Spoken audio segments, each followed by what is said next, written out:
to the whole system just then. So let's get everything back in row. Sorry guys. All right, let's get the quarterfinal or the bronze match underway. I'll update this. Sorry guys.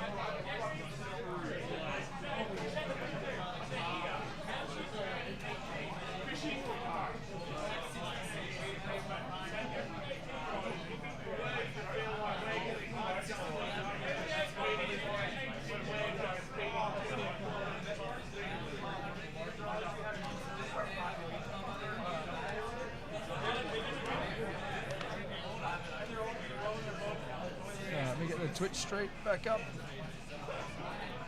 All right, Richie. All right, we're gonna get the. Let me get this back up on the projector for everyone in the venue.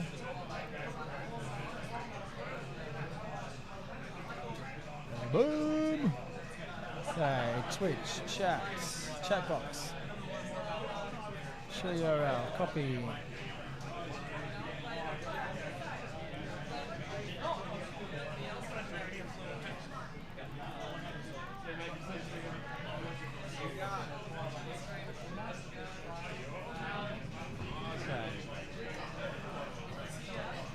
And go for it. Just you can grab the mic, my friend. Okay, right now. Get him going, yeah, please. And it's going to be Johnny Bond versus Matt Tecchio, the third.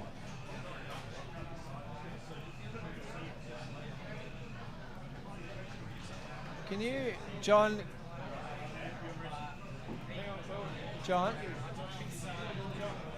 So classic, everything resets. So I got to take autofocus off all the cabs. What a lovely. Why, mate? Why doesn't it remember? That's okay. Oh, there's a power button down the bottom back. Right down the bottom above the power. Keep going down the back. That's it. Go up a bit. Yep. Yeah, we're doing playoff for third now. How's everyone going? Johnny Bond? We're having a special thing called the bronze match. It is Matt versus Johnny for third place. Alright? So I think this is a little bit of a sound is good? Special thing we've never done before where someone gets third place. I don't know, what do they get for third place? Some merchandise and a voucher. A voucher. Sweet. And some other things. Okay. So what cabinets are you playing on?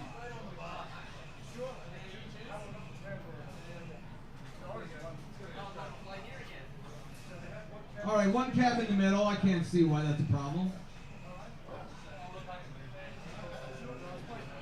Actually, I'll play in the middle, so you guys can't see each other. I want that kill screen bouncy.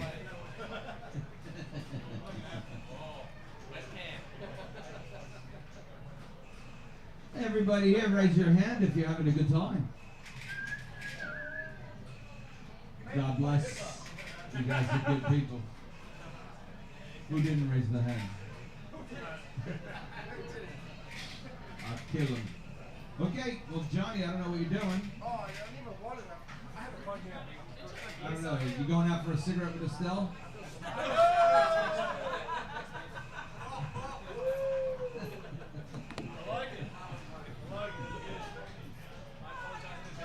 Hi guys, the mic's back.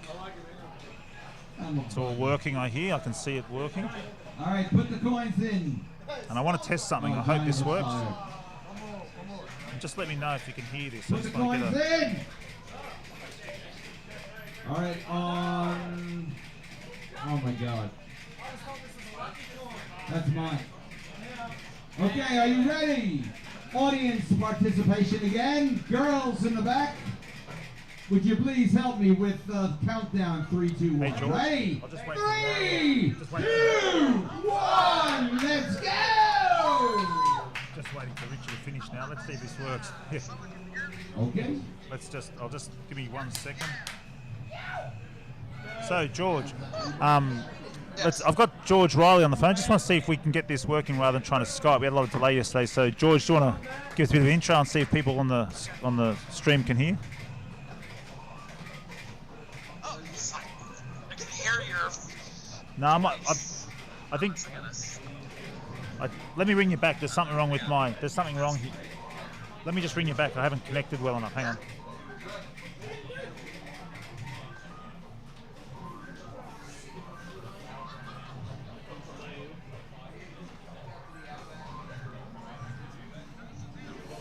It doesn't sound that loud. Maybe because it's so loud in here. Maybe call me and we'll see if that works. Just trying to work something out, see if this works.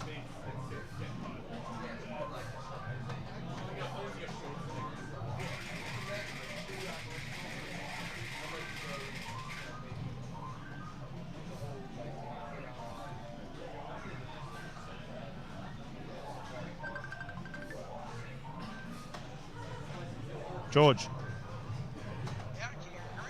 Yeah, it's not very loud. I'll just see if anyone can hear, if you just give us the alphabet or something. Can anyone hear this at all? Yeah, can you hear me now?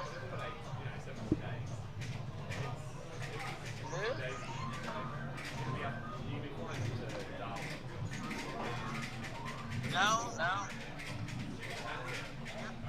No, it's not loud enough over the... No, it's not loud enough over the crowd. The background noise is just too loud. Yeah, they're saying very little, yeah. Leave it with me. We'll have to get... I might talk to Jimmy and see if we just try and call you in with the Skype. Oh, you don't have Skype. I'll talk to him about Facebook Messenger and see what we get. Leave it with me and I'll see what we can do before the finals. All right, cheers, man. Sorry. But you're gonna watch it anyway, aren't you? So you're gonna watch through it. Yeah, you're gonna watch it through anyway. So if I... All right, cheers, mate. Talk to you soon. Bye, buddy. Yeah, I wanted to get George Riley in. That was my plan originally, but it's a complicated story regarding Skype. It's pretty weird, but he can't use Skype and blah, blah, blah. Anyway, we'll try and figure something out later on.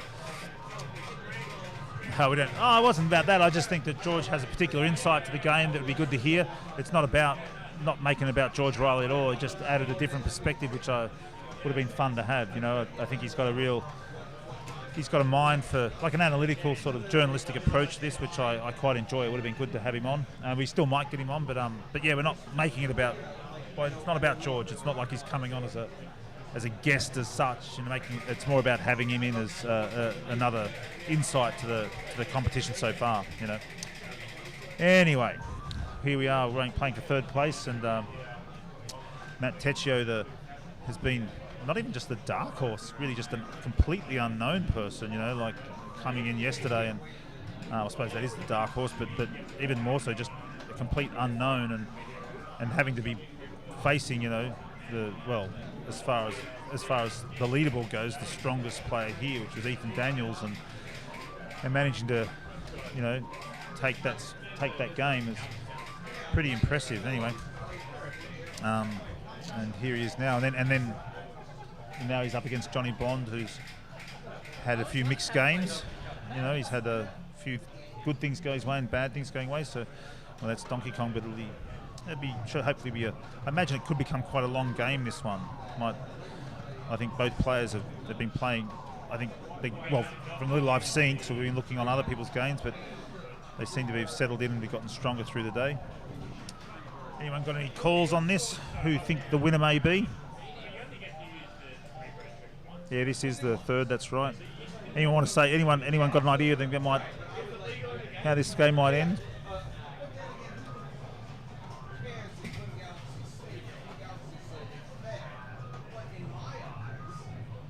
No, all right.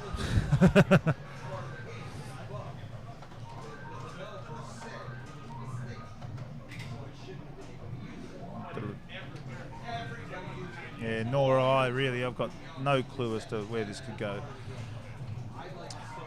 But George and I were talking, you know, and George feels that, and I was saying something similar to Barra, that, you know, that Alan Stiles' approach to play, because he admits himself he's not a point presser and he's played so many games, and this is what George was saying as well, that, you know, the way he's been playing, just running boards for so long, it really I mean, I've never watched his gameplay, but here he doesn't. It's not fussing around. He just goes up and trying to completes each board. So it seems to be serving him well, or he could just be playing really well. Either way, he is playing really well. That's Alan Storr, and Matt's been playing really solid. Johnny had a bad start, but he made. Oh, where did that come from? Poor Matt. That was the wild barrel.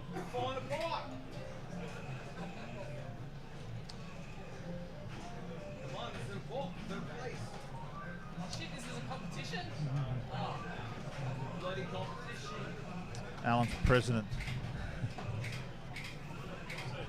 Oh, Johnny died. Okay. It's Johnny petition. Johnny, please. Right. Oh, He died again. Don't you Jeez. want your voucher? geez, Alan, Matt's having a bad run there on this 2 wild barrels, really knocking him round. Really imagine them settling into a long game here. Geez, Matt's had some bad luck on 2 wild barrels there. But I think he'll take it well. I think they're just having fun. Oh yeah, Matt's here for the fun, nothing sure. Oh, he's here to play. But I don't think he's. Oh, That's 3, man. my God. Matt, you're having some bad luck, my man. Jeez. Like I haven't seen this in the whole time been commentating such. Matt just said 1 life to kill screen. Whoa. You're Man, he's got- attacking you. Well, this level 3 is known as the really crazy Yep. barrel stage, but Yep. I haven't seen it this crazy since I've been commentating. This You is look at him. he's just. Oh, man. This is the kind of third level that I wanted Andrew Barrow to get. Didn't happen. Yeah, he's really had some bad luck. I was saying that earlier, like, you know, good luck in this game can really assist, but when it goes bad, it really goes to the bone, doesn't it? Yeah. I'm really hoping Alan wins this. Yeah, well, I was just saying, I think that, you know, I was talking to George Riley earlier, and, you know, all that running boards, the way he plays, and it's all new to me, you know, like I didn't know until last night that he was saying he was sitting around having pizza, and he said that he has a hard drive which has over 10,000 game starts scored on, like 10,000 games. I don't think I've played 10,000 games of what? Donkey Kong. Oh, of They him recorded, playing Donkey Kong. Yeah, yeah. And I don't think I've played 10,000 games of anything, you know. So there was talk, you know, that he's probably played more games of Donkey Kong than anyone else in the world that we know of, and 10,000 plus on 1 hard drive seems to suggest that's the case. So he's certainly familiar with just running boards. Hold on 1 second. Kari Swidecki, show me pictures of your Donkey Kong. I want to see the Donkey Kong you bought. See and if you need any help tweaking it, I'll help you tweak it. Con Club, yes, being a member of the community and then seeing that movie, Ready Player One, I don't clan up, but Con Club, I'll clan up with Con Club any day of the year. Kari Swidecki, send me a picture of your Donkey Kong machine you bought. Kari Swidecki, she's good at dance games. Oh, yeah, yeah. She was just inducted into the Hall of Fame. Yeah, and she wants to start playing Donkey Kong. Oh, good on Because her. we have a female Donkey Kong competition. Yeah, I think they've got a female Donkey Kong leaderboard on Donkey Kong Forum, don't they? Yeah, I don't know that. I thought they did. I don't for really some go reason. on the forums much, but Kari Swidecki is one of the women that are really active in the Donkey Kong. Well, the arcade Playing. community could use more women in it. It's a bit male-dominated, to say the least. Like It is. yeah. It's a little too male dominated. Yeah. We lost. I'm sure you know, but we lost one of the greatest Ooh, Donkey Kong players ever recently. Kayla Rose Yeah, yeah. took her own life.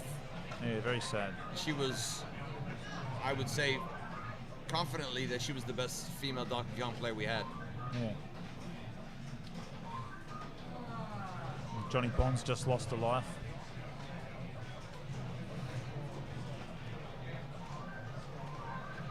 Matt doing a point pressing there. I suppose he needs to with the amount of lives he's lost. Now, unfortunately, if anyone, I don't know if this is being recorded or whatever, but if anyone's seeing at home, like Matt had a really bad start, lost 3 lives to 3 really, wild barrels. They're not making excuses for him, but 2 of them just came out of nowhere up trying to get the top hammer. He just came down at a strong diagonal left. Just not, one where he was reaching for the hammer, he lost a life on. Carrie, have you put up a score? Because to get in the American Kong off, you've got to have at least 1.1 million under your belt, verified. Oh, really? You have to. What's the rules in the American Kong off? What was that? To have a dedicated machine, top 12, you need I think it's at least 1.1 million. No, but I've missed what do you need 1.1 million for? To be in the top 12, to have a dedicated machine, meaning that's your machine, no one else can touch Oh, I see. Oh, if you want to go to the Kong off, that is. Yes, Yeah. I'm talking the American Kong off. But you could go to the Kong off if you're really low score anyway. Oh yes, Yeah. anyone can join. Yeah, it's and democratic play, like that. And play the wild card machines, Yeah. which the wild card machines are still in great condition, still play awesome. It's not like you're playing a subpar Donkey Kong. Oh, Johnny Bond jumping 3 barrels there. Oh. Why would you grab the hammer? Oh, look at this, 73 plays 76,000. Look at that, we're back at square one. 1 life each. Point difference is minimal. Matt giving his own commentary there. Why the Kong off is not inclusive is we pick the best people that can play Donkey Kong and give them a dedicated cabinet, but not all American or US Kong off participants can make every event. So that opens up a lot of spots for people that are not 1.1 million players. Because again, not everyone's lives allow them to take a trip to Australia, allow them to take a trip to LA. So, of course, I think last Kong off, we were missing Vincent LeMay, who's huge personality. We were missing Hank Chen this year, who is a winner of 2 different Kong offs.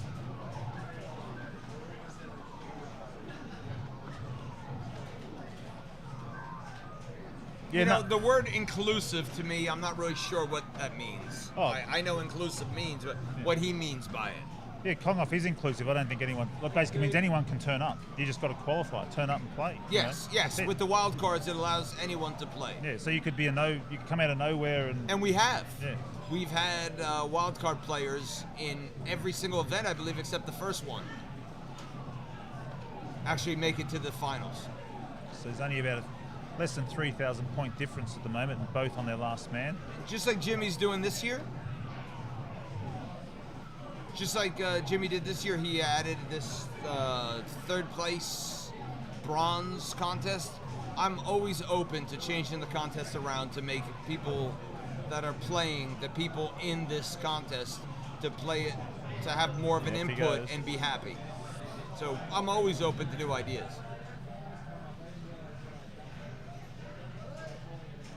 They're almost even scores now.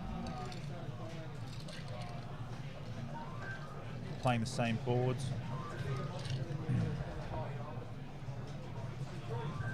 I mean, this is such a close game.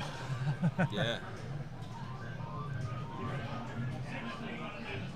They're almost doing identical things here. Both playing the star, both on the same girder.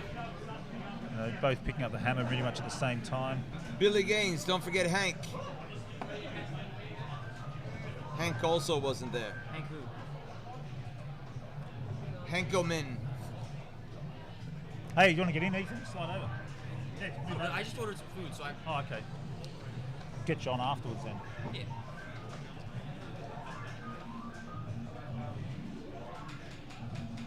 This is interesting. This is really close. It's great, isn't it? Well, yeah, well, did you see what happened to Matt Tecchio? Well, Matt Tecchio, just for those out there, he lost 3 lives on one board. All the wild barrels, 2 up near the top hammer and 1 down in the bottom, down near the bottom hammer. But this came out of nowhere. The bottom one, the first one he lost, the barrel was moving so fast. This is on level 3. And the other 2, one he was jumping to reach the hammer, it just came down and hit him and the barrel was under him. Just. Jacob, is that you? Just to make sure when I see Con Club. Is that Jacob? Jacob, I look forward to hanging out with you, bro. Yes, Jacob is a class act. We had a table at CTWC, which was selling us some of the classic Tetris World Championships in Portland 2 weeks ago. And when I went to meet him, the first thing he did was give me a giant Tetris sign for free and a patch with the Tetris logo on for free and a Donkey Kong thing for free. Wow. I'm so happy to meet you. Thank you for what you did. Oh, wow. Such an amazing person. Yeah. Ethan was just singing your praises, Jacob. So both at level 5 now to start seeing some more control in the barrels.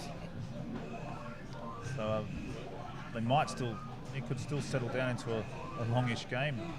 Hopefully so. It's certainly been exciting enough so far, this game.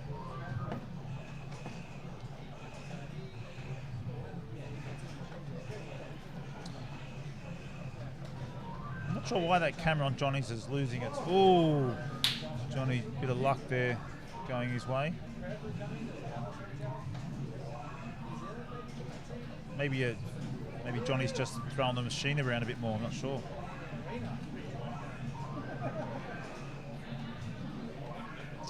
So Johnny's at 99,000 and Matt's just at 100, so they're still...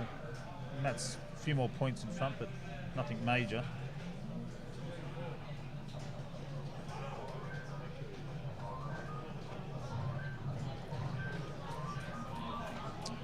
Curious to know whether they're both aware of each other's where their lives are at. I imagine they probably glanced across to have a look. Certainly would have settled Matt's nerves, knowing that Johnny lost all his lives too, and they're in the same position. If anybody out there is listening and watching, go into YouTube and just search anything that has to do with the Kong Off 1 in New Jersey, and take a look at everybody and how young they look. Just how much has gone on since that first Kong Off in New Jersey. There's a lot of good footage out there. Some guy, I don't even know his name, put out a video. How I recognize it, I guess a death metal band is in the background. Crazy screaming and really heavy music. Ben Falls, he was part of it. Ben Falls. Please say a few words about how great Kong Off 1 was.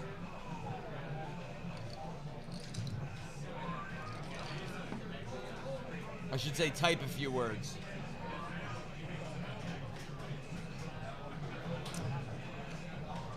Hey Ben, do you want to have a chat?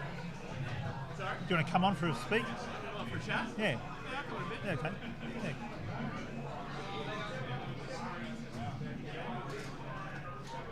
Because I've been talking about who you are on camera from time to time, so it'd be good to, drifting around, so it'd be good to have you on. Ben Falls, help me out. Help me out. How many years ago was that? What was the year? And yes, what Sis Crusher, alias Ben Falls. Oh, yeah, sorry, Johnny Bond was about to sort of say. Johnny Bond was about to give Matt's up, out. but He he give doesn't up. have the score yet, he right? has to get the 5,000. Yeah, He's 5K. Yeah, 5K. We had, back at the Kong Off 1, we had, what's that, Opie and Anthony's guys, I don't know, Dave and something show, and they were really, really rude. It was awesome. It was awesome event with a really shitty radio show. Yeah, that's it. Eastside Dave. He was freaking... He started saying on the air that Walter was a pedophile, and that's when we had to take him outside. He is a D-bag. I agree, Billy Gaines. So Johnny Bond's just got to make up, Oh!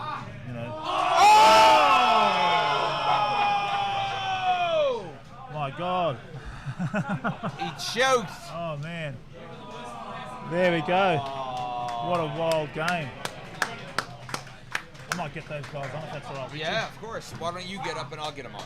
Oh, okay. I'm just kidding. You just bring them both over. That'd be good. Hey, Matt. Johnny, Matt.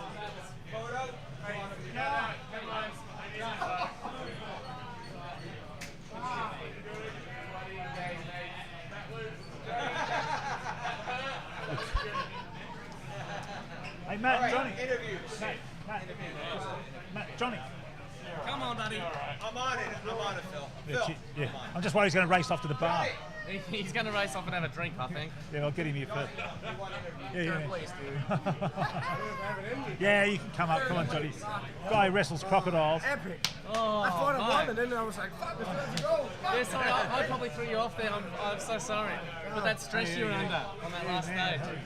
I tell you what, That was nerve-wracking. that game, I think that's strangely the most unfairest and fairest game in the whole tournament so far. Like we talked about earlier, with rules and what you can do and not. Yeah. If you walk away from the machine, you won, you know. yeah, Yeah, we wanted to know what happened if we got the same less, but it score. was just like, yeah. oh man. Like from the start, like just to give you both a rundown, like Matt had lost 3 lives on a barrel board. One was this wild barrel that came right across the screen to the right. It was moving so fast. Oh, mate, it just went all It's the like way a bullet. over. And Ken House has talked about that. These sort of targets, I think he calls them laser barrels. Only laser happens barrels. in the early boards. Yeah. And Ken refers and then you lost 2 up on the top hammer. One when you jumped over a barrel to get the hammer and got you. And then Nerves, I did the same. yeah, and then like so you saw Lauren saying it's the most unfairest game, but you both had the same. Yeah, you made me unfair think I luck. had it. Yeah, like I had no lives, and I'm in the first couple of stages, and I thought you had it, Yeah. and then I kept hearing you swear, and I thought, yeah, this is it. I'm just gonna keep going. Yeah.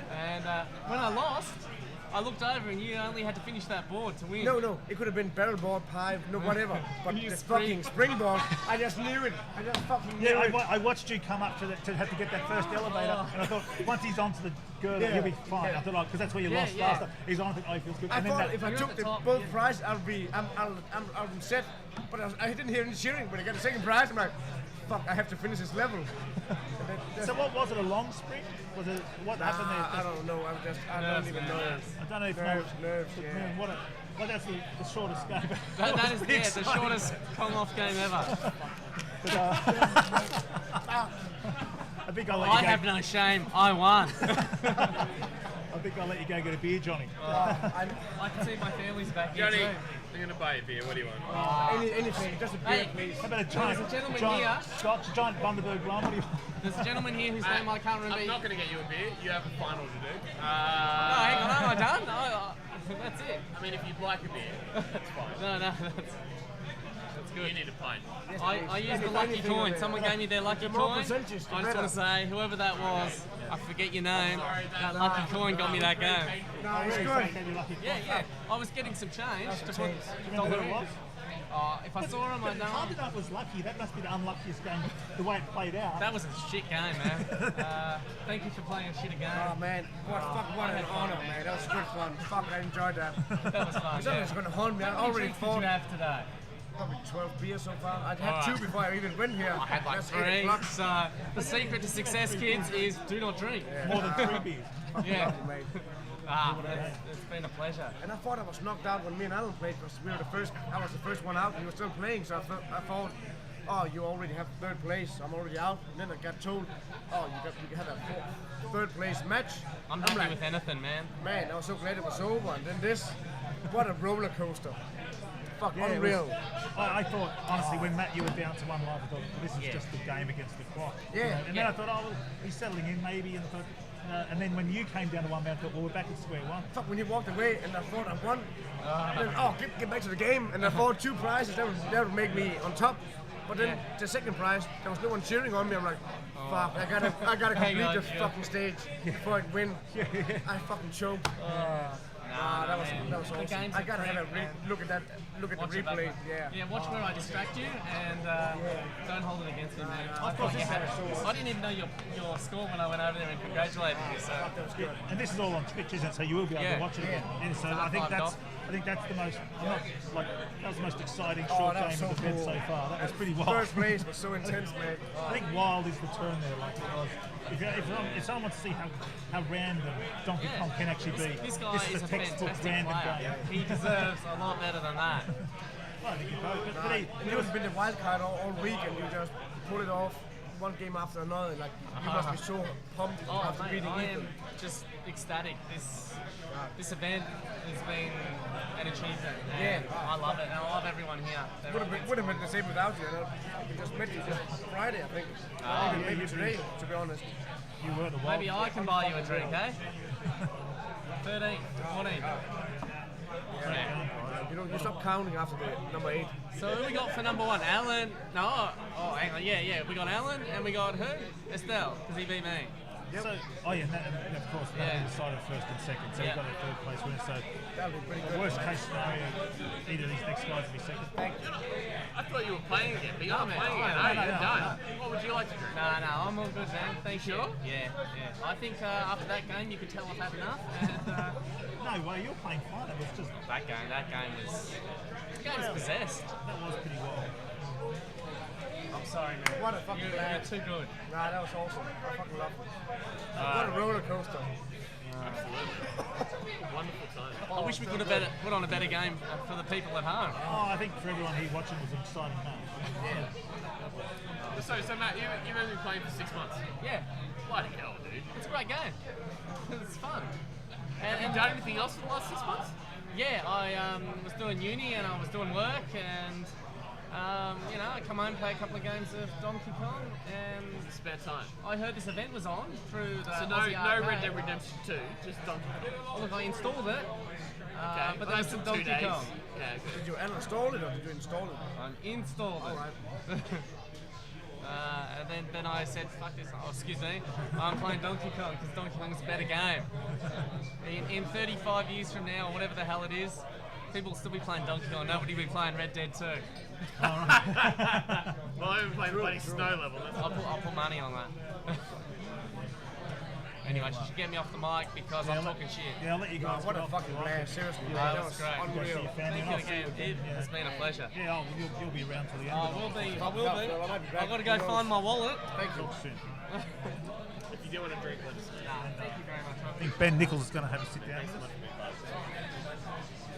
Ben, what a game! Yeah, cheers.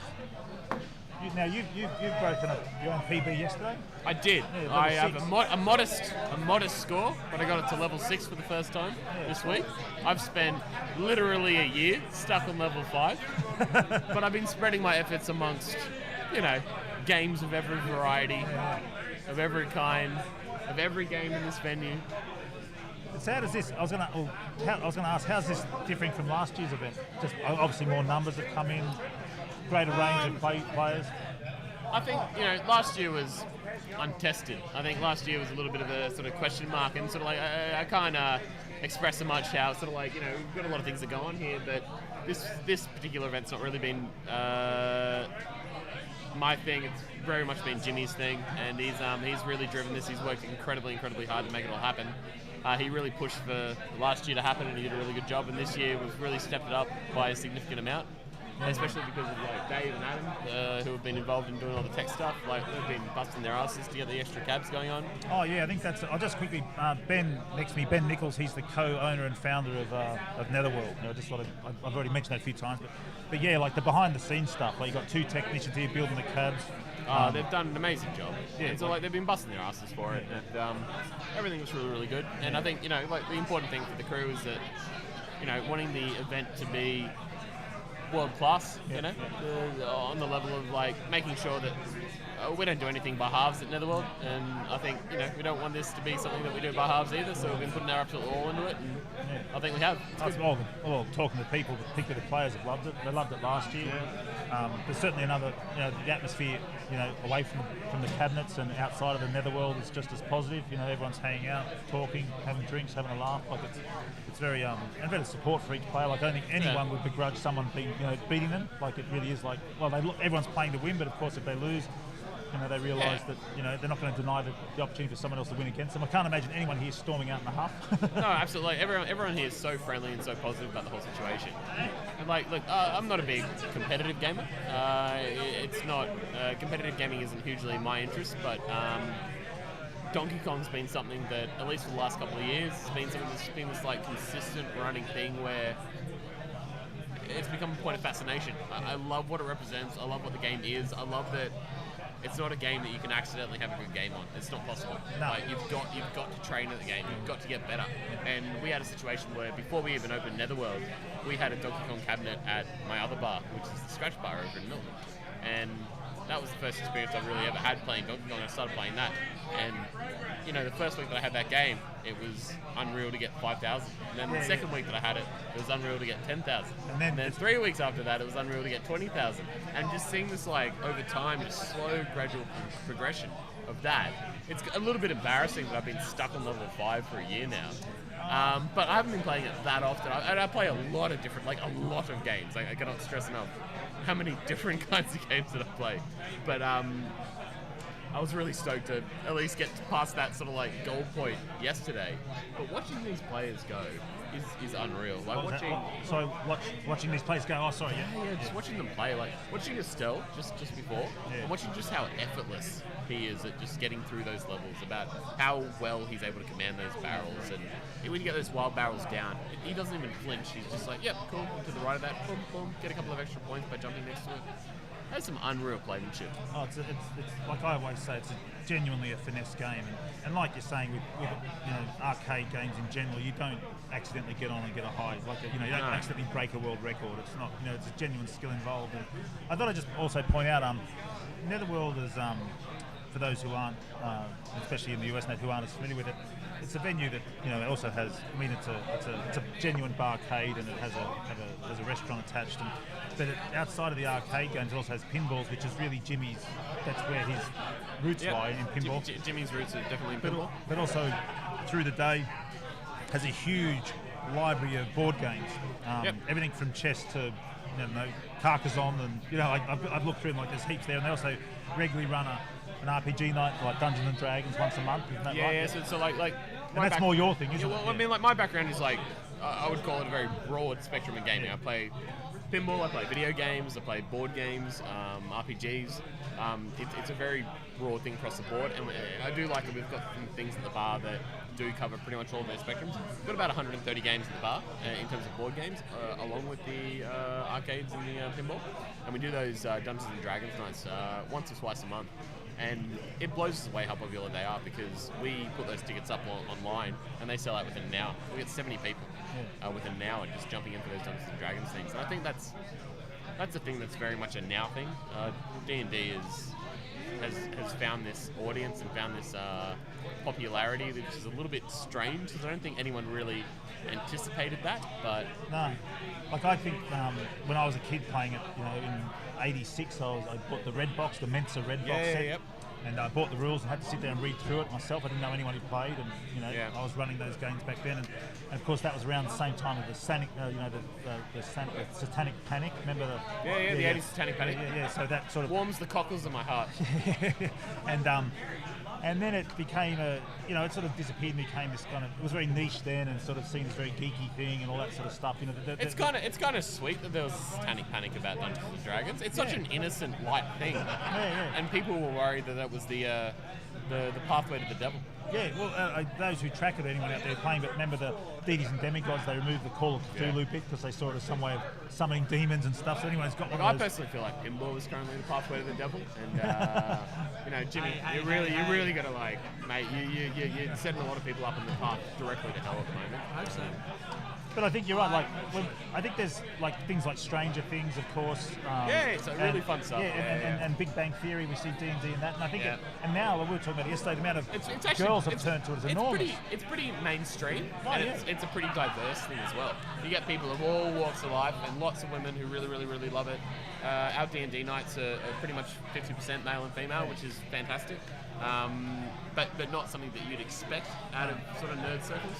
Well, think of cosplay. You know, like, I mean, this is really popular amongst a very diverse amount of people. You know, and age groups as well. You know, so I think this sort of, and particularly like I'm up from Melbourne, of course, which is, you know, I think it has more game cafes than any city in the world or something. Like its ratio is enormous. It's huge. Like it is like board games and stuff, but it has nothing like Netherworld. It has Pixel Alley and Bartronica, but it hasn't really tapped into the broader game community there like it is. I know they do. Like I really love the gaming venues down there. I think they're a lot of fun. I recently went up to there's a night. God, what's the pub called? There's a night out at a pub in the Burbs, and they do a night called Beta Bar, and it's a Friday night, and it's all sort of like it's gaming, nerd trivia. and they do lots of consoles everywhere, and so for a lot of sort of like the sort of geek community around there, and that was a lot of fun. I recently went down for the Penny Arcade Expo, and Jesus, bloody hell, it's the busiest thing in the universe. There's such a huge community for sort of gaming across a very broad spectrum. And like pulling it back into like the Donkey Kong thing, like this is a really fun event, and I think it'd be really good from our end. And I think one of the things that we'd really like to do is, you know, we get like a core group of sort of like 30, 40, 50 people that come and be a part of this, but I'd love to sort of reach a few more people and get the more casual people that don't really know their way around Donkey Kong to come in, get involved with these people, learn how to play the game, get in there, just be like, all right, cool, what's my goal today? I'm just going to get to the second level, because beating the first level of Donkey Kong is a challenge. Just I would love to see a little bit more of sort of like a casual audience come part of this.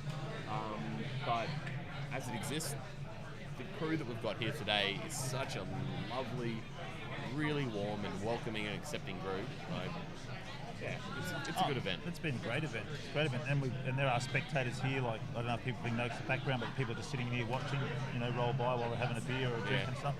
No, it's been really. I mean, this is my first time to an Oz Kong Off, and I went to the first Kong Off in the US, and of course it's changed a lot in its history since then. You know, it's going back to 2011. But yeah, I don't see this. I mean, I imagine so. Like, in my knowledge of Netherworld, it seems to be just going from strength to strength, and I imagine this is coming around again next year for sure. You know, like it's good. Like you know, Kim and I have got our own little sort of way of sort of like tackling these events and doing little bits and pieces. But I think we're very much on the same page of when we do the next one, we'll do a little bit bigger and a little bit better every single time. Yeah, and there's a lot of gamers out there that I know who'd love to come to Australia, and we talked about that earlier.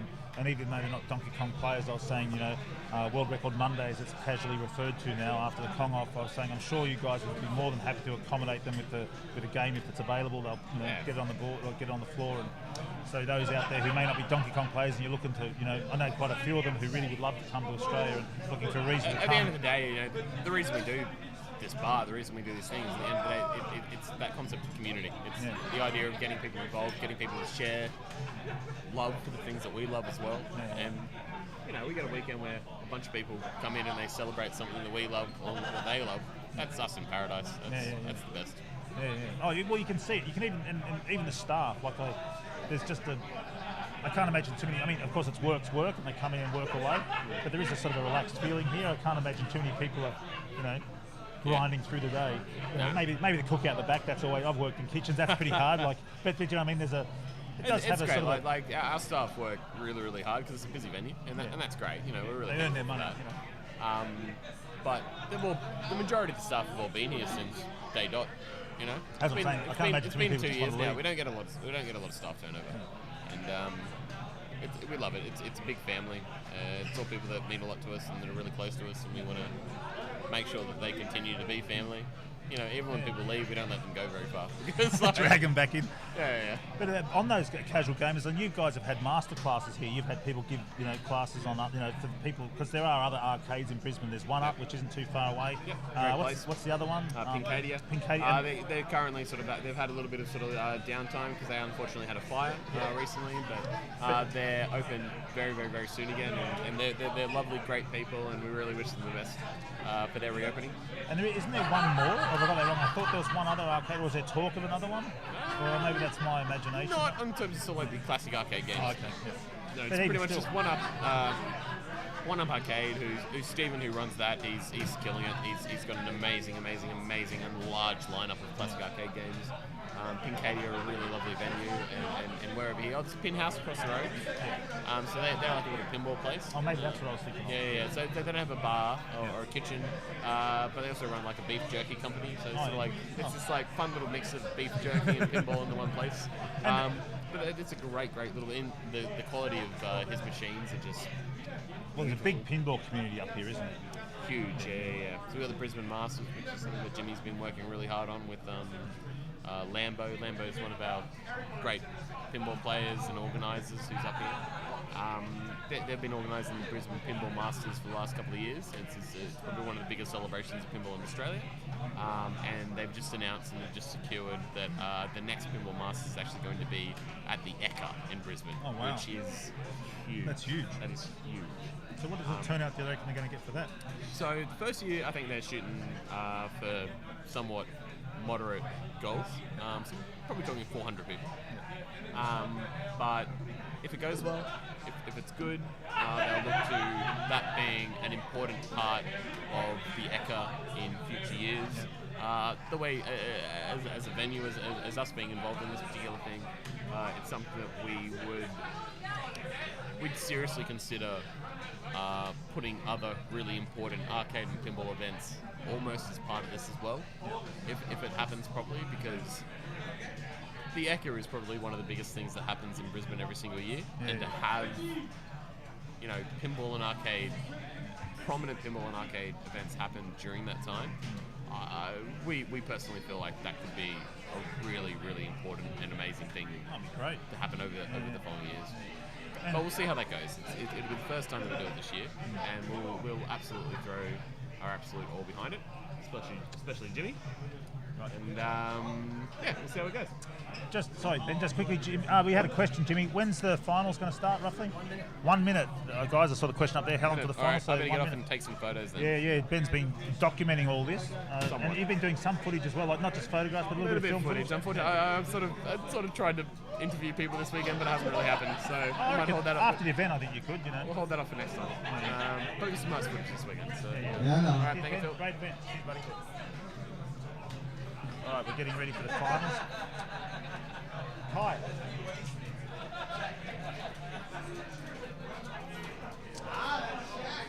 All right, here we are heading to the finals. How's everybody going, eh?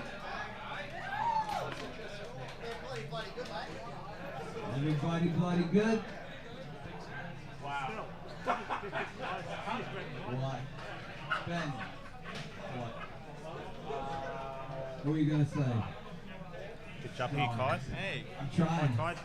This is No, Kai. I'm trying. Kai Star. That's This is. funny. Oh wait, we'll wait till. Yes, we must save that. We'll come on as soon as Richie's finished his intro. Okay, we're down to the final two. Does anyone in here, let's take it down for a moment. Does anyone in here not know the name Alan Stahl? Raise your hand. Put your hand down. Everybody in here knows the name Alan Stahl. Alan Stahl. Brian Allen style.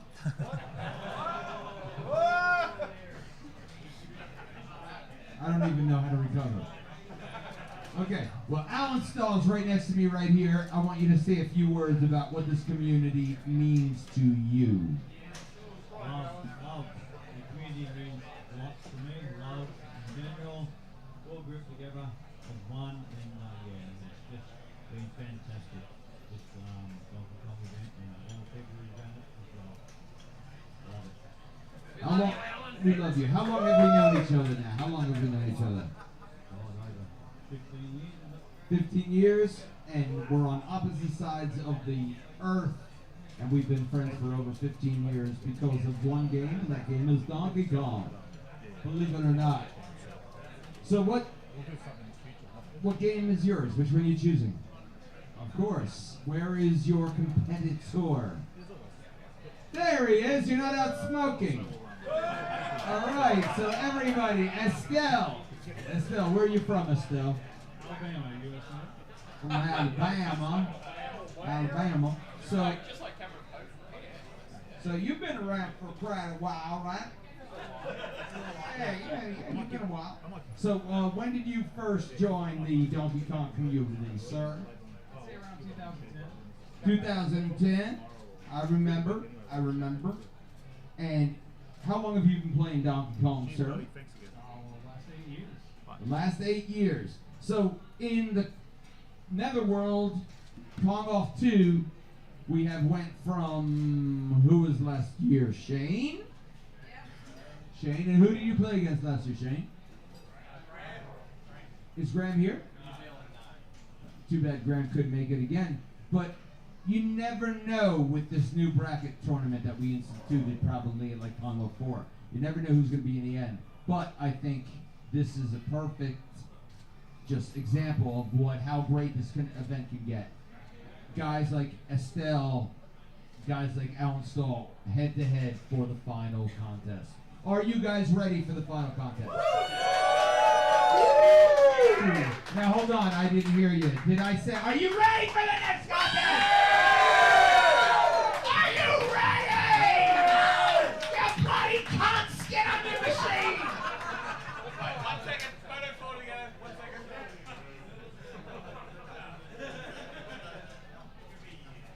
One more, hold on.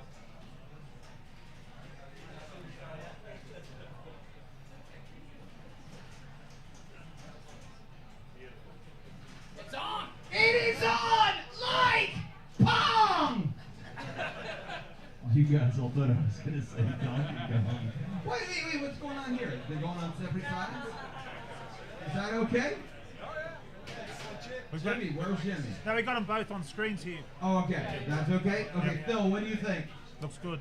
All right, hey, everybody, I forgot to give a round of applause for somebody. My friend Phil. He's been here doing all the commentary. Let's everybody give a round of applause for Phil. Thanks, guys. Thanks, everyone. It's been a real pleasure. Absolute pleasure. He's been here just working his ass off, getting everybody that could not be here today to be part of it, to make everybody feel like you're home. Everybody at home who's watching, we thank you for coming on, and we are going to start the contest. Are you ready? Put your dollars in. Inflation. Put your dollars in. Come on, capitalism. On 3, everybody in the place. Please help me. Are you ready? 3, 2, 1. Let's go! All right, count off 2. We love you. Yeah, thanks, guys. It's been an absolute pleasure doing the May commentary. the best donkey or win. Had a wonderful introduction from Richie again. Got Kai Stahl here next to us, and of course Ethan Daniels. And first up, who are you going for, Kai? I mean, do I really have a choice in this one? Yeah, you don't have a choice. Could go with my dad for this one. Yeah, no worries. Yeah, so it'd be great to have. We haven't had Drew on the bench yet, so I was putting that off, hoping that to sit here with your dad, but to be here in the finals while your dad plays, I might have to keep you here for the whole match. I think it'd be unfair to walk out. I'm down for that. Yeah. Yeah, maybe you can give us some insight into stall logic. Oh, sure. I'm trying my best, Well, I'm no. Like, no, I can't relate to that. Sorry. Well, I'm no DK connoisseur, but Styles. I mean, Alan's been playing like a legend, hasn't he? Like he's been playing. I mean, I don't know what his normal game's like, but consistent, calm today. This is a bit different from his streams, but very different it's from working his for him streams. today. So He's very good. In a public arena, he's different than at home. You might have to speak up just a little bit. He can focus a lot more in a public arena than he can at home. Yeah. it seems like everyone's been having their like ups and downs today, whereas my dad's been sort of consistent, just like going on, nothing really too bad that's happened in terms of death and stuff. So yeah, it's been pretty good. Yeah, I didn't even see that first board. It just seemed to disappear. He runs right through it. Skips the hammer, takes the bonus points and calls it a day. Nice and easy. Just it looks like Estel did the same thing based on the score. Both playing for distance here.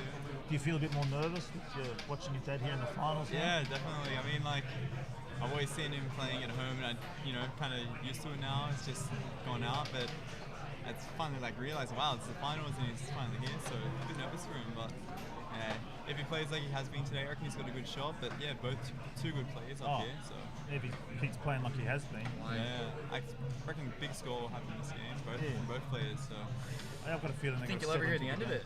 I would never hear the end of this, win or lose. Last year, I kid you not, it probably took him about 3 weeks to get over him talking about, if I didn't do this, I didn't die here. And, I should have won. He said that at least 200 times. What's the zone of if you're at home and your dad's playing Donkey Kong? Yep. How far can you detect it? Like, I mean, if you're in the same room, you can tell the kitchen, the letterbox, maybe like the next door. Like, no, seriously, like how far? Like when he's yelling and screaming, at what point do you know he's still playing? One time, a friend of mine was dropping me home, and I kid you not, when I just opened the door and I could hear him scream when I was in my driveway. So I mean, the neighbors must have a really good time, but no. Yeah, he does get pretty loud at times, but it's good fun. Provides some good YouTube content. Passion. He's passionate. He's a passionate guy. Yeah. An elite member of the online gaming community. Yeah, it's been there from the start, really. Team Estel. Oh, sorry, I'm not sorry. Yeah. It could It could be Ethan, or he could be talking about. I don't know if they're responding to us, but anyway, all three. Like definitely. Estel, Ethan. And really brought up the community. Yeah, certainly. So Alan's got a big community behind him. He's a certainly a crowd favourite, entertaining player to watch. And he's, he's still chasing that elusive 1 million points. Yeah, I know. Still going for it. Oh. You want a drink? Water would be good. I'm fine, mate. Thank you. Yes, I think we might be settling into a fairly long game, hopefully. Yeah, I'd love to see a big long game dragging out. I'd like to see that too. Well, I mean, the last game that Estel played, they both were at 450 or so. It was halfway. That's the halfway point, and Alan's definitely able to go that far, no problem. So. And how about that? Not too much to talk about at this point of the game, but how about that last match?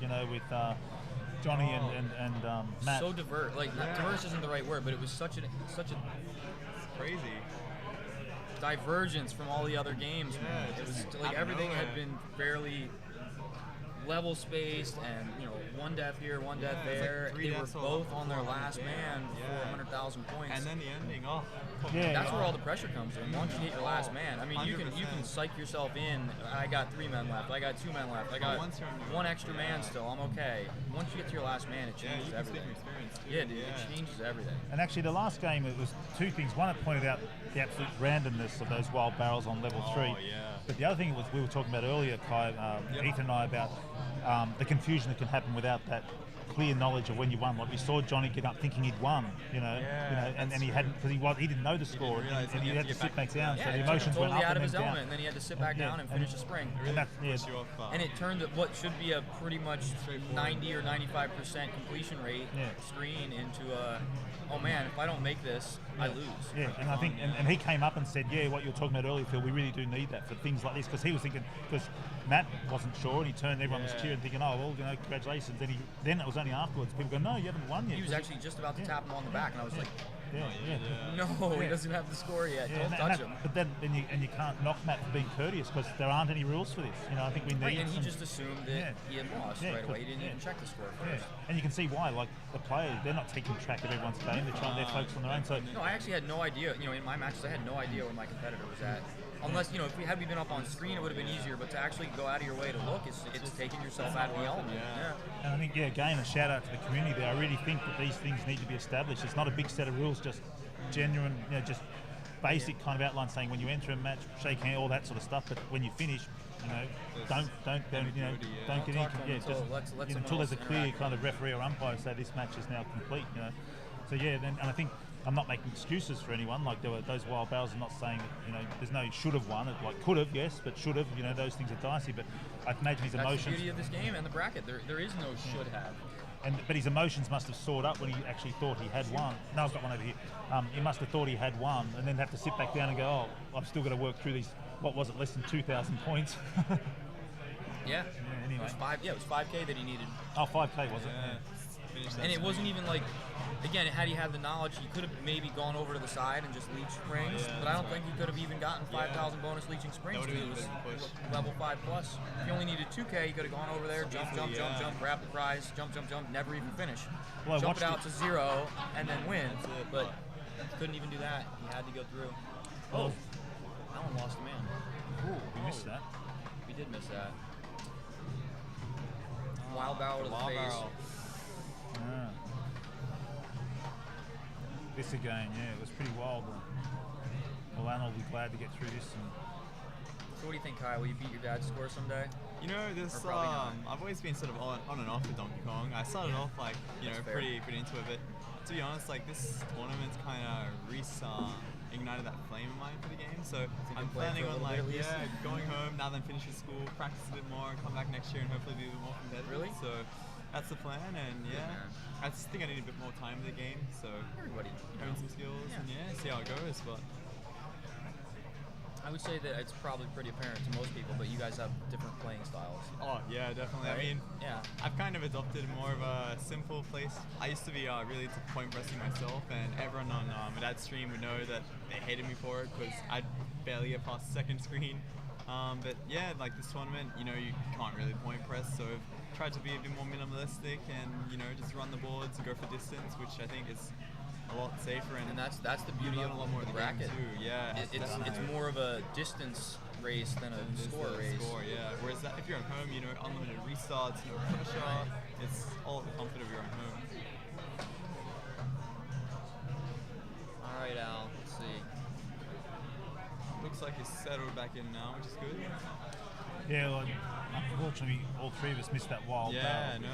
The spectators Yeah, saw it's strange. Usually you have a reaction from him, but it was a nothing wild today. barrel to the face. Sorry. Yeah. No, man, he's cool as a cucumber. Yeah, if he knows if he reacts, it's just gonna tilt. It's He'll gonna tilt. tilt him, yeah. So it's good he's realizing that. Which tells you a lot about one of his potential shortcomings.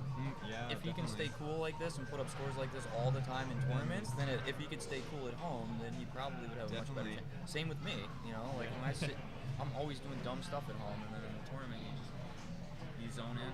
This is the longest wait for a long spring I've seen. There it is. Nicely done, Alan. There we go. Very good, Al. Very good.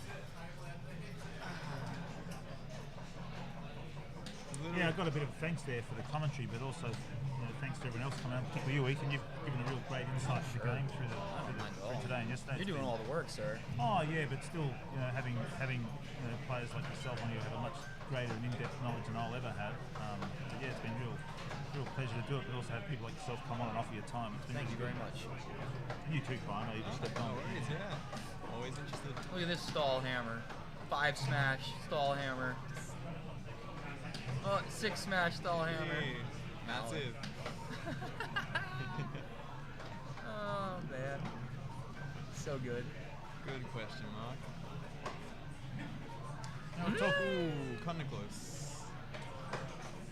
And not in any competitive sense, Ethan. This is just a curious question. How do you find this compares to? I mean, sort of boring to say, but not really. Like the Kong off here in Australia to the US. I know that like just because of the different level of players, like there's a lot more like higher score pointers there and things like that. I would say that the overall tournament vibe's very similar because of the day of high score and then the day of the bracket. Yeah. But I would say that what I would call like a score compression seems to be tighter here. Oh, really? Than Here? over in America. Yeah, in America, you have guys that are literally able to just do 1.1 at will, as well as the guys that are 400 and 500K players. So at the end of the day, when you look at the scoreboard, the spread's more like 800 up. Oh yeah. Whereas here, Well, that there's a makes lot sense, of mid-ground players, and I think it makes it a lot more exciting. Oh, so no, I thought you were saying the point compression here was high, but like yeah. Well, it is. There's a higher point compression in the sense that like you end up with bands of areas where there's like I have to look again, but there was like 5 300K scores. Oh yeah. Right? And what that means, not just that you only need to make a little bit of improvement to jump a lot, but what that means is that those matches that those people are going to play are all really levelly based people that aren't necessarily like 99.9 percentile. You know what I'm saying? Yeah, it's I get not you like now, a shoe-in that this guy's going to win or that guy's going to win. So I think it's almost more entertaining because there's more variance. Like the standard deviation of the expected outcome is much greater here, which makes it far more entertaining, in my opinion. I see. Yeah. And the environment's amazing too. Like the last few American ones are in big gaming expos, and they're nice, but it doesn't have the intimacy here. Like 10,000 people a day go to that venue, and 9,000 of them walk by you and look at you like, who are these people? And they keep walking. Where here, it's like half the people are here to see this. You know everybody. You know the staff. This is really great. Yeah, I mean, I might just swing that around, like just quickly. You can see if we can get the crowd there watching, right to the back. And that isn't, like there are people just sitting there. Yeah, faces I don't recognize. They're just standing there to watch. They're just people coming to watch. It's wonderful. And there's people who come in and stand for a while, go off and come back. But the people who've managed to find a seat, they've been sitting there the whole day now. They've just found a spot and walking out to get beers or drinks or food or whatever. It's great, and I really don't want you guys to like take this the wrong way, but a big part of the American Kong off is Billy and Steve. Oh yeah. For the average spectator, they don't know anything about the Donkey Kong community, but they know Billy and Steve from the movie. So I'd say 40% of the people that actually care to watch the Kong off are literally just there to see Billy and Steve. Oh, Which there's nothing wrong with that. You can't fault those people for that. But on the other hand, that's not here. So it's more of a focus on the players. And I know those guys are players, but you know what I'm saying. They're 2 out of 20, whereas here you don't have that. I think it's great. I mean, it's like going to the Louvre just to see the Mona Lisa. Like you're going to plow through Rome and mosaics and paintings by Uccello and Exactly. all sorts of fantastic things. Exactly. But this is the and trophy if the MoMA hunt, wasn't you know. there, you would be able to appreciate all those other things more. And I feel like that's definitely the case here. Yeah. Well, you go to Musée d'Orsay, and I mean, this is an Instrument art, and you get crowds, but not like the Louvre, because they're just there to see, a couple of things like, some Greek, like a few Greek statues that are quite well known, and a couple of Italian races, but largely armless naked the Louvre. statues. Yeah, largely at the Louvre is the main list. I think that's true. I mean, I've been to events with Billy, and it's just a different. They go, oh, that's Billy Mitchell, because he has a celebrity status amongst the retro gaming community. Right. Exactly. It's more of like a show. The event itself isn't a show, but the fact that they're there, that's an aspect that becomes a show. And again, I don't want people to think that I think it's bad, but it does detract away from the players. And also creates a certain confusion. Like people have this because they're not tracking the scores, they're not tracking the players, and people go, oh, you can do this, on Team Weeby, and that's all good that he's got his fans. But Steve knows, like the score's well out of his range. Like if he turned his attention to it again, maybe, but he's not going to accidentally come on and win. With the talent that's out there now. No. And I'm not running him down. That's just It's just how it is. That's great.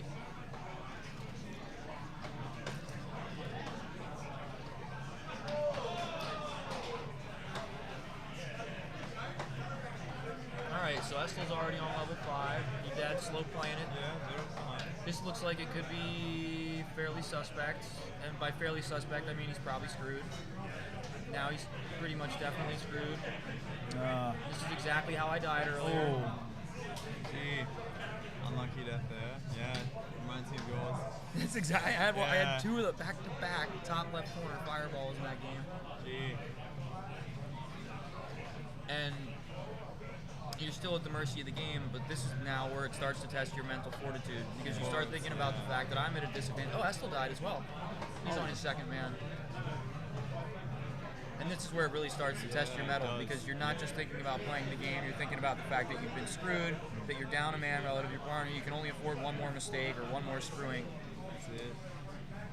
And I also think that, I'm only guessing at this, but this wouldn't be necessarily how a DK player, well, the majority would prepare practice at home. Like these guys have been playing since 10 this morning.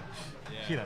So we're at the end of the day, like the end of the rounds, and they're still playing Donkey Kong. And now some things, the more time you put into it in a day, the better you get at the end of the day. Yeah. But that's usually during a learning curve, not during, this is more of a performance than it is learning. You know what I mean? They're trying to replicate a specific set of skills, not improve themselves. And the more time you spend practicing, the better you get over the course of a long session. But in this case, the fatigue's there.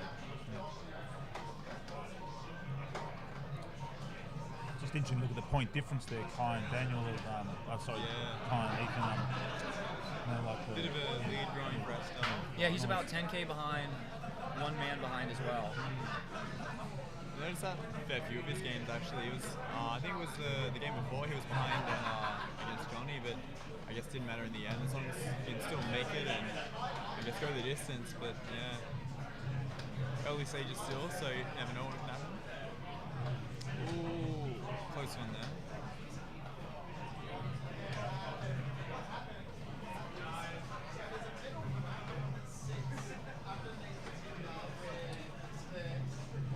They're just going back again, and this isn't, again, not to, there's plenty of people put into this community like Billy and Walter in various ways, but I think it's really important to sort of embrace players coming through, and obviously Alan's been hugely embraced by the Donkey Kong community. He's fast to become sort of an entertaining player to watch. He's an icon, man. Yeah. He is the shining star of dedication in the Donkey Kong community. Nobody's as dedicated as Alan.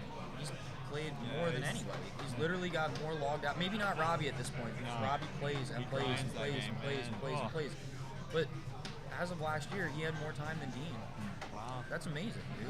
Yeah, well, Robbie Lakeman, I mean, to find a parallel analogy, you don't become as good at the guitar as Jimi Hendrix by sitting around doing nothing. You're on a guitar a hell of a lot. And Greg Norman said that he was asked how do you get good at golf, and he said, like you said, 9 hours on a course every day, something like that. It was a job. It wasn't like I'll do it occasionally. And it has to be that way. From what I understand, Robbie, he does treat it like a job almost. And the density of the timing is important too. Like say 9 hours, let's say 20 hours a week for a year, right? That's 1,000 hours. If you do 5 hours a week, Big difference. for 4 years, even though you put in the same 1,000 hours, the realized goals are not the same. The concentration of your practice has a lot to do with it. And your dad's the king of that. Yeah. Certainly sounds. And he's the king of entertainment. He's easily the most entertaining Donkey Kong player on the face of the earth. There's no question. Well, I think the thing about your father is, Kai, is that I think it's kind of raw. Like there's no, it's not a show. Yeah, but if so he's angry, because he's we angry. all feel that way. But he just lets it out. Right. And he lets his humour out. He doesn't. He doesn't really just get says this, does that. He's an entertainer, man. And I think it's also how he came to it. He saw King of Kong and built a machine. Like it all came from scratch. And he told me his goal was just to take Steve Weeby's son's score. Yeah, that's it. Back in the day, so like as simple as that. 500. Yeah, that's right. So it was just do that, and it just grew and grew into this. Yeah, who would have thought me taping that one show could have lead to this now? So yeah, how about it? It's crazy. But here we are. Finals. Too. But on the other side of the coin, Estel deserves it as much as Alan, man. Yeah, I was about to ask about Estel. I don't know his history really at all. Estel, like he's been around. He had his first kill screen before the Kong off 1. Oh, okay. And then he made a push for $1 million, and he got like 996. Came up like 3,000 points short, and stopped playing. Sold his cabinet. Yeah. Took like 4 or 5 years off to be a family man. Yeah. He's back again. Earlier this year, he decided that he wanted to get that $1 million finally, and he started grinding, not playing, multiple hours a week at 1.1. So he deserves it just as much as your father. Yeah, 2 great plays. Derek, it's so good you guys both came out to come to tournament here. Oh yeah, I'll be back. No question. I'll be back next year, 3-4 weeks. Gonna go see all the sick beaches and. You won't see all of them. Kangaroo? No, of course not. Way too many for that. Giant red kangaroos and. Any highlights of the trip so far, or besides this, of course?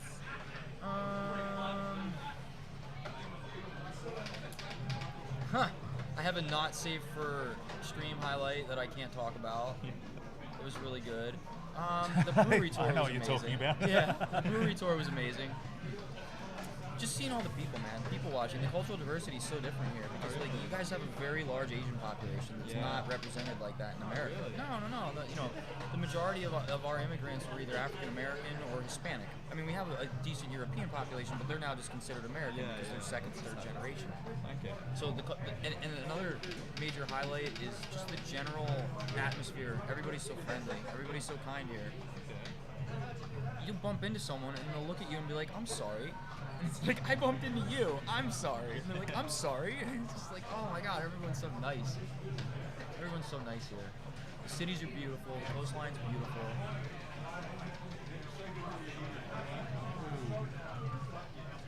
Vegemite's kind of creepy. Still not a fan of it yet? I'm not a fan of it. No, I don't need it. How about fairy bread? Fairy bread. Fairy breads, we need them.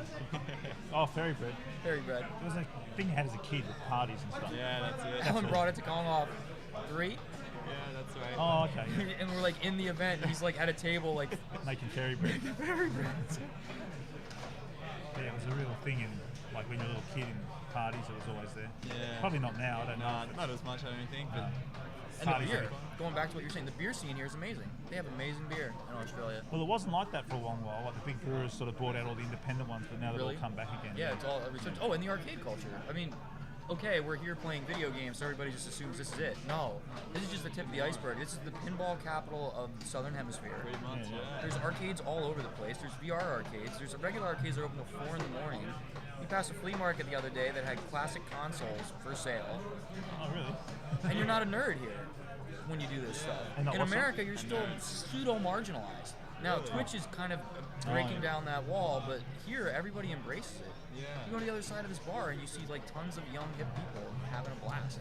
Well, I think a good example of that is, a small example of that is, and not boring to talk about myself, but when I took the world record on Gallagher, that made page 4 of Oh, that was well done. That was page 4 of the two major newspapers, of the Sydney Morning Herald. Really? And I was on TV for it and stuff because it was a huge game in Australia, Gallagher. And when Barrow won the tournament in New Zealand, again it was a national article, and whereas Armando breaks a 29-year-old record on Gallagher. That's like an imaginary concept in America. Yeah, and you can't, like, there hasn't been covered. Like, now I've written articles on his 6 million score and ran him through TG, but I sent both those scores, his marathon, I sent him to Kotaku, Australia. Both times they covered it. Can't get a coverage for either from the UK or from the US, So it says something about, there's a different, I don't know, it says something, you know what I mean? Maybe it's a smaller population base. Yeah. It's not like we're short of news here, like there's plenty of things going on. The bacon's really good here too. Really? It's regular bacon and Canadian bacon in one giant piece. Yeah. My wallet is not over there anymore. Please say this. It is all. That's why I'm putting it for you. I don't want to lose it. Fuck, I can't get any more beers. Oh, I would have got you. Oh, where's Squeeze in, Johnny. Yeah, I'll squeeze in. No, come in. There's room. Yeah, there's no room for anymore. Yeah, you just gotta have one cheek like I do. Sure. That'll be alright. It'll be good. I'll just sit back behind Kai here. I hear the Vegemite's terrible. It's not the best. Well, actually, Barrow would agree. He's a big Promite or Marmite. Yeah, my dad's Promite fan. Promite fan? When I first tasted Vegemite, I was so fucking drunk. I think it was what do you call it, island? I think you're Fraser perpetually a bit Island. drunk though when you Fraser come to Island, Australia, right? I'm like, oh fuck, I need a sandwich, and then it must be Nutella, Vegemite. What the fuck is Nutella? Put a big layer, spread it all out. Took one bite, and just looking around like, Gee. what the fuck is this? And I just started puking my guts out. Sorry, Johnny. Estelle's running a stall pattern, and Alan just got beat by a rotten barrel combination. No. Gee, it's close now. 2 deaths within 15 seconds of each other. Gee. Oh. Johnny Bond's changed the And Alan's mood. taking a bottom hammer now too. Green. Oh man. Alan really needs to point. This is such a nail biter. It is. Mine's Squeaky bum time. Yeah, we all do these ones. It's puckering as well. Oh, Alan, you got skills, mate. He does. Yeah, he does. It's clean. I imagine Alan will go back and watch through his games, will he, on Twitch? And Estelle's going with the I think weeds. so, yeah. There we go.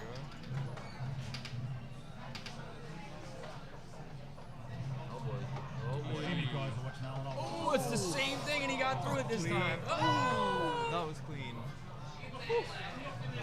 Wow. Oh, and another. Gee. Monkey is not happy today. And another one. Like a Gee. boss. Nice and composed there. That's insane. Gee. Relentless. I'm killing it. So good, so good. Oh, nicely done. That one.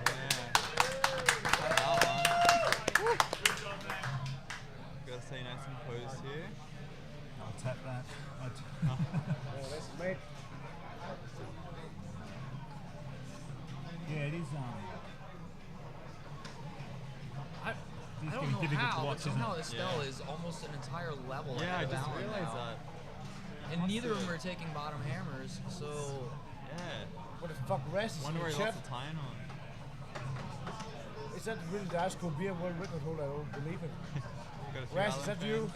Ras, it is. Hey, Ras. I don't know if it's Ras or not. Crazy. Yeah, he knows you're here. Of course he's gonna watch. Now, It's your mate.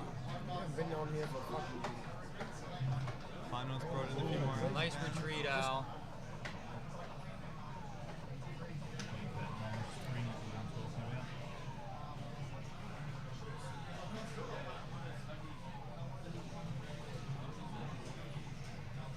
Wait for that extra. Yeah. There it is. This is where the pressure, like, can get to you. Simple things like spring level, like when you have only one life left and the pressure's building, like mistakes can happen. Yeah, the springs become a brand new like beast as we when you're saw on your with, last man. your game.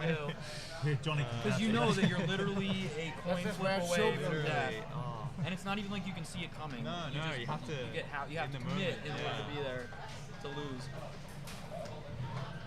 Still a bit of a lead there, but 1:30 a.m. from Captain Lynn. gee. Oh! Man, he's getting They Gee. both just had a very similar scenario where they were at that ladder on the 5th girder and Kong threw a wild. These wild barrels are relentless. Yeah. He doesn't like it one little bit. Nah. The whole final series has been a fair few crazy wild barrels. He's probably getting hungry. Kong, because he's just been throwing so many barrels all day. Guys, have a quick look. The room's gone. Noticeably quiet, hasn't it? Yeah, it has. Everyone's It really has in got awe, this yeah. quiet it's been, I Crickets. think. Yeah. It's glued Crickets, to the baby. screen. Really intense. The suspense. Alan versus Estel. We stayed there. Shane Saul was talking about that same, we've seen Alan be finding a bit of a danger. The same scenario he certainly avoids normally. That's actually one of the unspoken things about this game, that you actually have to kind of have the ability to like tap into a Zen state, because if you're too actively focused on the game, it just drags on forever. Your best games, you will find that all of a sudden you look and you're like, oh, I'm at level 12. Oh, I'm at level 17. I don't remember getting here. And it's like this weird, you have to turn off your active psyche or whatever you want to call that to just suck into the game. Sorry. That was crazy. Yeah, and all the Gallagher, I mean, a lot of games about this, it's talked about a lot of Gallagher, like you get in this sort of state where it's just becoming like a dance or just a rhythm. Yeah. Comfortable. So in this, okay, I was going to say in this situation, I would have taken that bottom hammer just to try and move some of them over to the right. Alan, no. Gee. There we go.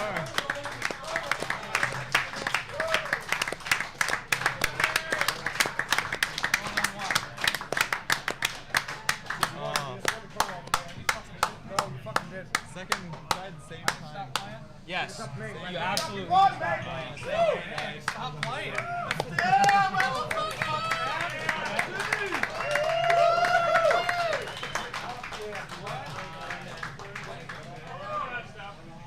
Cool. Died the same way twice. It's gonna scar him going the same way twice in that run. Oh yeah. Oh. He didn't. Was he in the finals last year? Oh no, like I'm in the Semis. same game. Oh yeah. The same death twice. Yeah. Yeah. Well, I can relate to that.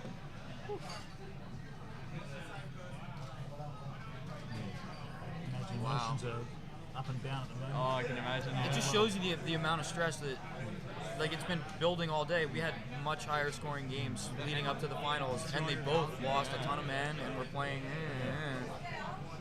I mean, I can honestly say from what I've watched that Matt and Johnny's game had the most kind of designs and Yeah. and stuff. Dude, But Matt this one- played like a boss. Yeah. He was so calm and steady. Good decision making. But with the errors in these games, whether they were just fatigued, starting to make little errors, let's say, And in rough situations too, like that. When you're trying to get up to the top hammer and Kong starts throwing wild barrels and there's already stuff on the 5th girder, there's a lot of potential outcomes, and many of them are not survivable. Yeah, that's it. Wow. Jeez. Wow.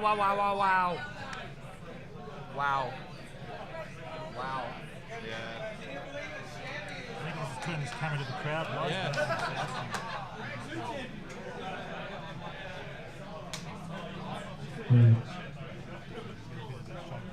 Probably the first game he was really not that consistent compared to the other ones, so he's going to be crushed with that, but Amazing. Okay, everybody, as you all know by now, Alan Stahl versus Estel Goffinet. Estel is the winner. Everybody give it up for him.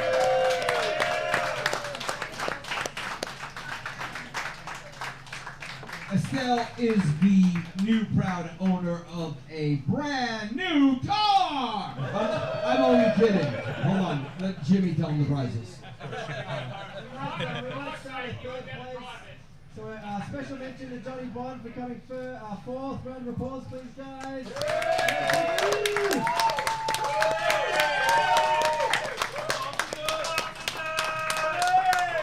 I have a $100 venue voucher and a couple of marquees for third place, all the way from Melbourne. The wild card, Matt Tequila!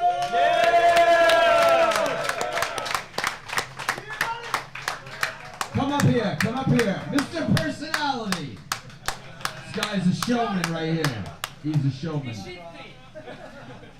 We are so happy that you're here, and we hope to see you in future years. I reckon you will. All right. Yeah. A brand new member of our community who knocked it out of the park. In second place, a legend of the Donkey Kong community, has been in the community for 15 years. Second place, the one and only Alex Cook.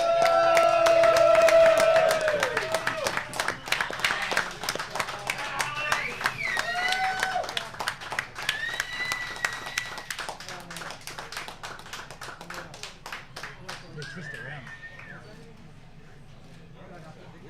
Yeah, a few words, Al. Brian Allen.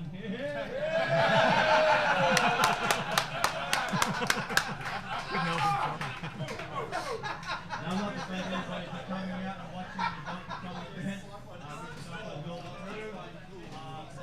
Job well done, and better luck next year.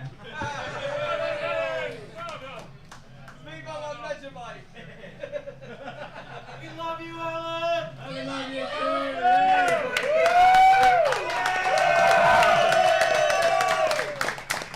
Next time I need a punching bag next to me. Did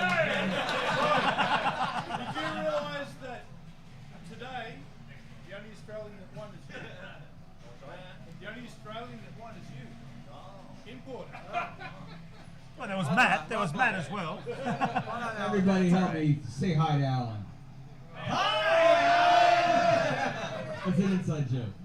But we love you, Alan. All right, second place. And here we go. The winner of the Australian Kong Off 2, Mr. Estel Goffinet!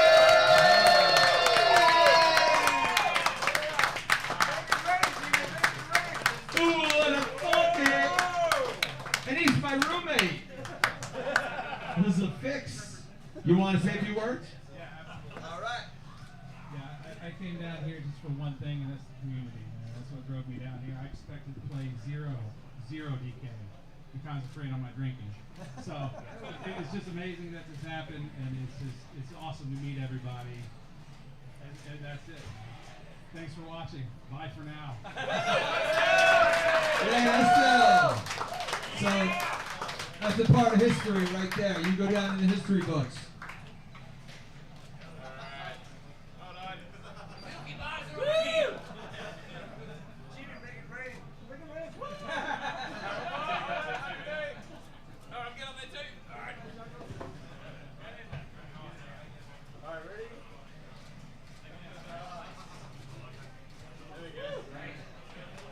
Thank you, everybody, and that wraps up the Kong Off 2 from Australia, Netherworld. Be looking for us in England, be looking for us in Montreal, and also in LA next year, March of next year in Los Angeles, New Jersey. Thank you so much for making this event a success. We love you guys, and we'll see you again. Thank you. Thank you. I'll see if I can get If Estelle any of you and bloody briefly. wankers haven't told, I've been speaking in an accent the whole week. That I really don't speak Australian, but I've been pretending to be Australian. This is how I really talk. Can we get every fucking one of you guys up here so we can get a photo all together? Yeah. Come on, everybody up here. Estelle's going to come I'm up. sorry, everybody down in the pool. Steve's going to be on top. But everybody who had anything to do with the Kong Off, get in the crowd, because we're going to do a photo which is going to break the fucking internet. All right? Come on, everybody down. And Estelle in the front. Where's Alan? Where's Alan? Right in the front. All right? Come on, get in close. Get in close. Get in tight. All right, everybody, please, get in tighter. I know there's no girls here, so you just get even tighter. Come on. Well, Colleen, you're not a girl. Come on, get in tighter.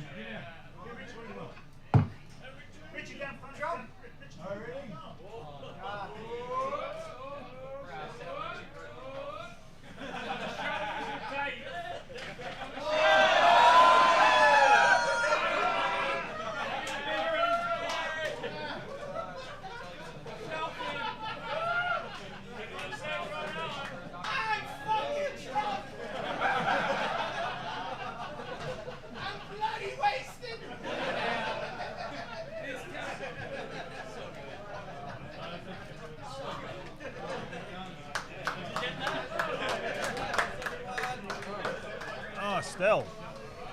Again, fuck with this fucking ball, dude. If you grab Alan. Yeah, grab Alan. Can you grab Alan for us, Johnny? Oh my God. He's coming. Hey, congratulations anyway. Thank you, man. This is What a day. completely unexpected. I did not come here with the intention of actually, like I said, playing much. So, thank you, man. Thank you. I'll just get Alan. Can you just quick.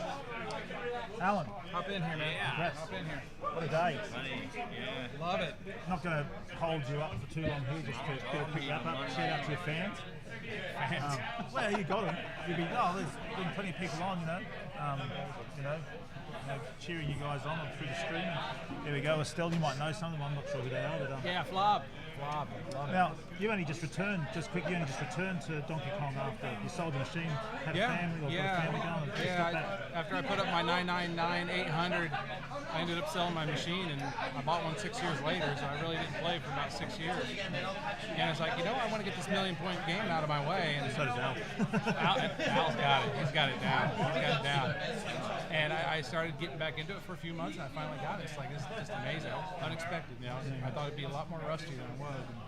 And today, I didn't expect this to happen today. What a great entry back into Donkey Kong. It's just amazing. I come here my main goal is to come here to meet everybody, just like I said. This is it. And Al, played solid all day in the finals too. I had some shitty balls in the hot too. Oh yeah, we were watching. But yeah, all congrats to Red Steel, mate. Yeah, he's always been a good player. Oh, sorry, I'll move this mic. Yeah, but certainly entertaining, Trevor. I'm watching you guys play. I think we saw more on the stream of Alan just because the way they were mixing up against other players. There was no intention that we caught. It was what a mix-up through the day. Oh yeah. I finally felt the pressure the last game. I didn't think so. I felt the pressure from him. Alan is so consistent. Always punching out 500-600K games. Me, not so much. Dialing back, run boards to just keep up. Don't want to risk that risk-reward thing. So I was like, I try to dial it back a little bit, try to keep up, and I thought he would smoke me. I really did. Yeah, I don't think anyone ever had any real, especially after Ethan getting knocked out early on. Oh, yeah. Very few shots, Barrow was knocked out, which I'm not saying that, but things that people might have been thinking one way or the other. No one was really sure about this one, but yeah, I was talking to George Riley, and we were talking a bit about it. And, he was talking about your consistency of playing, Al for the whole event. It's just been spectacular. There were even people coming and saying, Alan Storr, wow, I'm really excited by his plays and getting out of some tight squeezes. But you certainly entertained everyone. I had most of my fun watching Alan, to be honest. I mean, this whole tournament was great. A lot of great players in here. And when you come to bracket, it's anybody's game. I don't care if you're a 1.1 player or a 200,000 player, you're all put on that same RNG, If it happens, if it turns against you, it's going to no matter what. Yeah, so when you go back, you're going to go to Kong off in the US next one, or now you're back in playing, or you got your million points, one at Kong off? I'll probably shoot for more practice 1.1 pushing, but And Big Al, lined off the academy, you're certainly an entertaining guy, and the fans love him. And we'll be seeing much more of you next year and various things, maybe an Alan off. All going well, yeah. I want to thank all the people who donated to the GoFundMe as well. Without you guys, I wouldn't be here, I guess. And all the love and support. Thank you very much. God bless. It was good. Thank you. It wouldn't have been the same without you here. Yeah, thanks, mate. Would not. Yeah, well, anyway, it's been great, guys. I'm not going to hold up here on the bench. Feel to stay, but I'm sure you'd rather be out there having a few beers and talking some stories. Yep. So I'll let you guys and I'll join you soon. Yeah, All right. And also, just quickly, Al, I had Kai on here on the bench through the whole match. That was great. We had a good chat. Oh, wow. That's He was good. going for Estel, but... That's all right. No, he wasn't. No, he was good, and he was giving good insight to the game and stuff. So it was, again, like another player coming through. And he said here, coming this weekend, sort of turning into the game a bit more again. He said he hasn't been playing as much. So Yeah, that's right. might see more of him in the future. Cheers, guys. Beautiful. Appreciate it. Thank you. Oh, yeah. Catch you soon. Might join us. Jimmy, you can say thanks. Absolutely. Jim.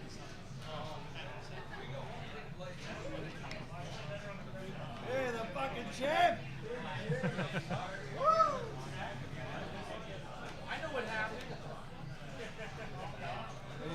I'm looking for Jimmy just to say, if he works to close up. Or maybe Richie.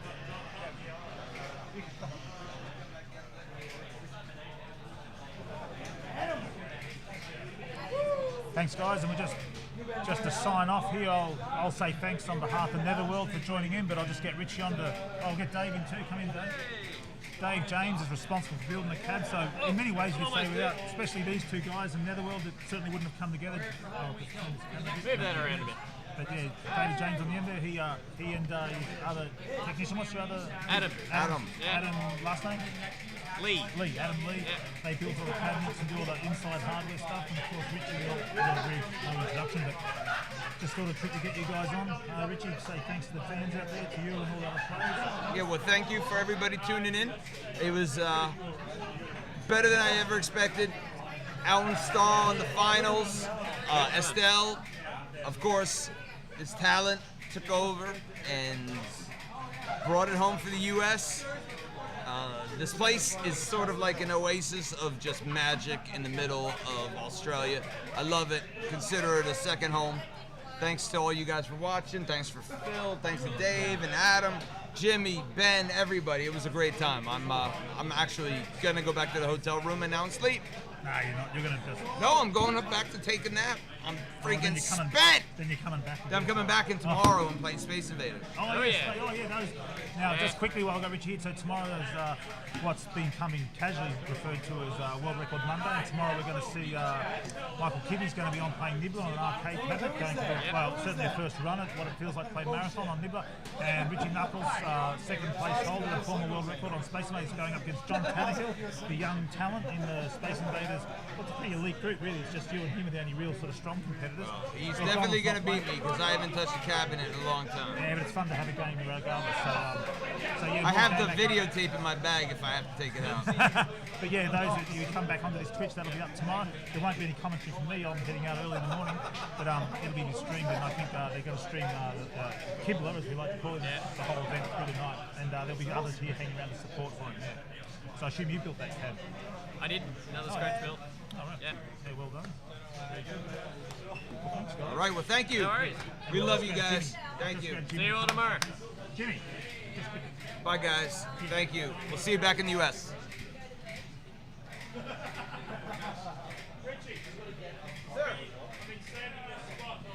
Hey, Jim. Well, just We made it. I just want to say a quick thanks for Jimmy for having me up here and letting me be involved. Yeah, man. And it's been a great event, and I think we just do a quick summary and we can say goodbye to the people still on there. But Yeah, what a couple of days. Yeah, man, so good. Everything went pretty smoothly. Really thrilled with the patronage on the stream. Like, thank you everybody for watching, for the chat, for keeping the chat going. It just makes it so much easier, and you know that people are watching and involved. So yeah, again, can't thank you enough. Thank you to Phil for keeping the chat going, bro. No, I did my best. Crushed it, from what I can tell. No, it's been a long day, but I've enjoyed it a lot. And, and some exciting games, especially today. Like there's been some upsets and just great gameplay.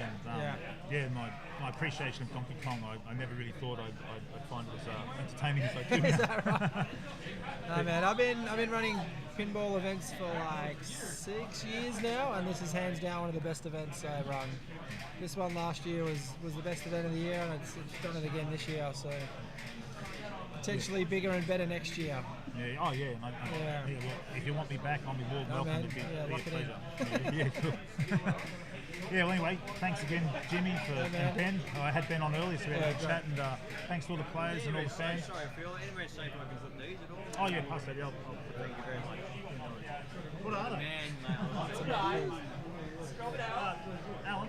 Yeah, no, thank you. Again, thank you everybody for watching. We'll sign out soon. Everyone's going to wrap up. I'm going to have a beer. Phil, man, have a beer? No? I might have a gin. Gin, beautiful. So, so that's thanks to everyone, and thanks for joining in, and be sure to tune in. And, I don't know, maybe August next year by the sounds of it. Yeah, I reckon mid-August next year. And tomorrow. Oh yeah, well don't forget tomorrow. So we got Kibby going for the Nibbler Marathon World Record and the Space Off. Yeah, it's going to be pretty good. I'm not sure what time the Space Off is starting, but from all reports, Kibby's starting about 10. Yeah, probably just check Facebook. Yeah. We'll the word will get around. Yeah. Well, all we've got to do is have Rich will just plug it out there and get all those instant. Yeah, and don't forget, thank you, Dante. Point Blank is next weekend as well, when Tyson Hargraves and Jackson from Melbourne go head-to-head in the venue, so it should be pretty wild. Big weekend. Yeah. All right. Thanks again, guys. Thank you so much, everybody.